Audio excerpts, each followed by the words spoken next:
कुछ और टेक्निक्स हैं. Take the time you need to do a quality job, break large time consuming task into smaller task, practice the 10-minute rule and then evaluate how you are spending your time. Bhakti Vinod Thakur कहते थे भक्तों के संदर्भ में खास करके कि हर 15 दिन पे अपने आप को इंट्रोस्पेक्ट करना चाहिए, सेल्फ इंट्रोस्पेक्शन. जैसे कि आप एग्जाम देते हो और पेपर जमा करते हो तो अक्सर घर वाले हमें सिखाते हैं, बच्चे को क्या सिखाते हैं कि 10 मिनट पहले पेपर को ख़त्म करने की कोशिश करो और उसके बाद क्या करना चाहिए, रिवाइज करना चाहिए. आपको मिलते हैं बोनस मार्क्स, मिलते हैं ना उसमें. अक्सर रिवाइज करने पे देखना कहीं ना कहीं श्योर शॉर्ट चीज़ होती है जो आपको मार्क्स आ रहा होता है लेकिन आप कुछ और तो भाई ब्लंडर कर रहा था मैं.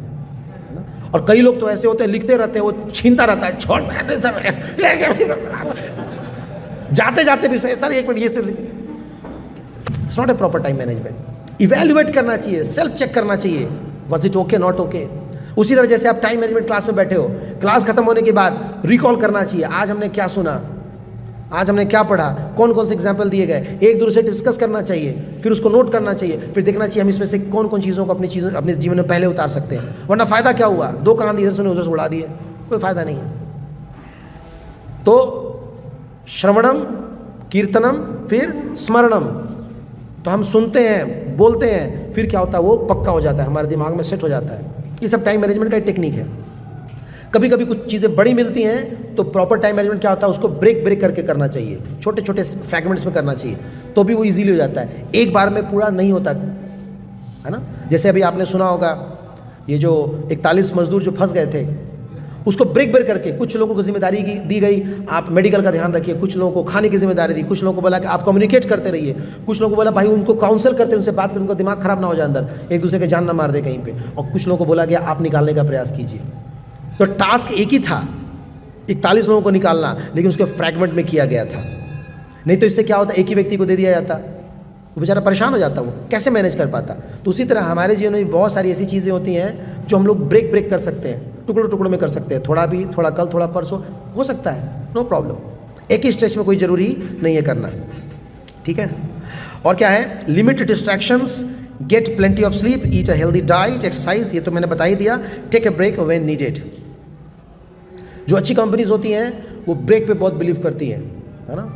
जैसे मेरी कंपनी का नाम था ह्यूविट एसोसिएट्स. तो ये HR कंसल्टेंसी बहुत बड़ी कंपनी थी यूएस की, और बड़े बड़े जो दूसरे कंपनीज थे इनसे कंसल्ट करते थे how to increase the productivity. और हमारे कंपनी, हम लोग जो हैं काउंसिल करते थे दूसरे कंपनीज के बॉसेस को कि आप अपने एम्प्लॉय से कैसे ज़्यादा काम ले सकते हो.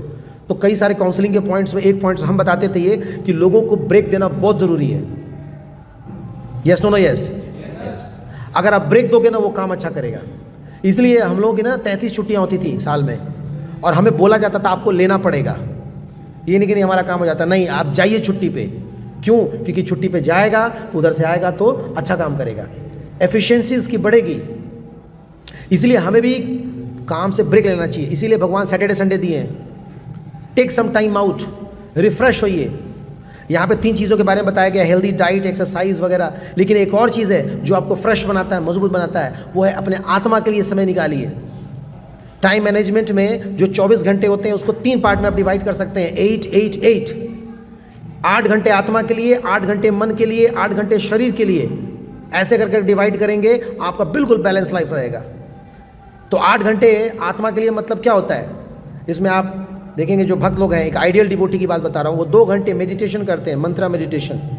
फिर 2 घंटे वो क्या करते हैं, रीडिंग हियरिंग करते हैं. और 4 घंटे क्या करते हैं, जो पढ़ा है, सुना है, समझा है, उसको प्रैक्टिकली अप्लाई करते हैं, प्रचार करते हैं 8 घंटा. फिर 8 घंटा आता है मन के लिए. मन का मतलब कि वो 8 घंटे पढ़ाई में या जॉब में इन्वॉल्व करते हैं. बस 8 घंटा काफ़ी है, उससे ज़्यादा ज़रूरत नहीं है, पर्याप्त है 8 घंटे. चाहे नौकरी करो, चाहे बिजनेस करो, चाहे पढ़ाई करो. और जो तीसरा 8 घंटा होता है शरीर का, उसको शरीर के लिए ही देना चाहिए, जिसमें से लगभग 6 घंटे हमें निद्रा लेनी चाहिए, 6-6.5 घंटे. और 1 से 2 घंटे हमारे शरीर के बाकी कामों के लिए, जैसे खाना पीना, सुसु पोटी, बातचीत वगैरह, इसके लिए. ऐसे करके 8-8-8 3 पार्ट में डिवाइड करना चाहिए. लेकिन मनुष्य लोभ के कारण क्या कर रहा है, वो 8 घंटे दूसरे वाला जो आत्मा वाला 8 घंटा उसको खींच करके शरीर में लगा दिया है ना. तो 6 घंटा सोने को तो 8 घंटा 9 घंटा सोते हैं. थोड़ा बहुत बात करने को तो लंबा बात करते हैं.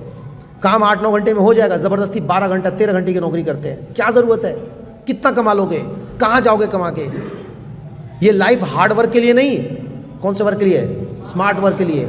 हार्ड वर्क गधे करते हैं। अगर बहुत मेहनत करके बहुत कुछ प्राप्त होता तो आज गधा को परमवीर चक्र मिलता। लेकिन hard work is not a solution, smart work is solution. पहले के जो लोग हुआ करते थे उतना ही काम करते थे जितनी की आवश्यकता है। 6 महीने खेती करते थे और 6 महीने भजन करते थे, उस खेती की चीज़ खाते थे। आजकल खेत भी खेती के लिए खाली नहीं छोड़ते। एक उखाड़ा, फिर जोत दिया, फिर उसको निकाला, फिर जोत दिया। 12 महीने नहीं निकल रहा, मारो यूरिया फर्टिलाइजर। ये बड़े बड़े गोभी निकल रहा है, ये हुई ना बात। गोभी खा रहे कैंसर हो रहा है। एक स्पेशल ट्रेन चलती है पंजाब से, पता है आपको? कैंसर एक्सप्रेस राजस्थान जाती है।